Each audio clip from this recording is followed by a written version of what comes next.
ನಮ್ಮ ಮನೆಯಲ್ಲಿ ಅಭ್ಯುಕ್ಷಣ ವಿಧಿ ಅಂತ ನಾವು ಮಾಡಬೇಕು ಆಗಾಗ. ಏನೂ ಇಲ್ಲ, ಸುಲಭ.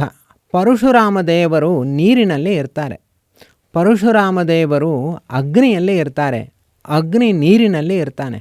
ಆ ನೀರಿನಲ್ಲಿ ಇರುವಂತಹ ಅಗ್ನಿಯನ್ನು ಮತ್ತು ಪರಶುರಾಮ ದೇವರನ್ನು ಸಂಸ್ಮರಣೆ ಮಾಡಿ ಅಗ್ನಯೇ ನಮಃ ಅಂತ ಆ ನೀರನ್ನು ಮನೆಯ ಎಲ್ಲ ದಿಕ್ಕಿಗಳಲ್ಲಿ ಪ್ರೋಕ್ಷಣೆ ಮಾಡಬೇಕು. ಇದರಿಂದ ಮನೆ ಪವಿತ್ರ ಆಗುತ್ತೆ ಅಂತ. ಕೇವಲ ಪ್ರೋಕ್ಷಣೆ ಮಾಡೋದ್ರಿಂದಲೇ ಮನೆ ಪವಿತ್ರವಾಗುತ್ತೆ. ಅಗ್ನಯೇ ನಮಃ ಪರಶುರಾಮಾಯ ನಮಃ, ಇಷ್ಟೇ ಮಂತ್ರ. ಕೆಲವರು ವೇದ ಮಂತ್ರಾಧಿಕಾರಿಗಳು ವೇದ ಮಂತ್ರವನ್ನು ಹೇಳ್ತಾರೆ.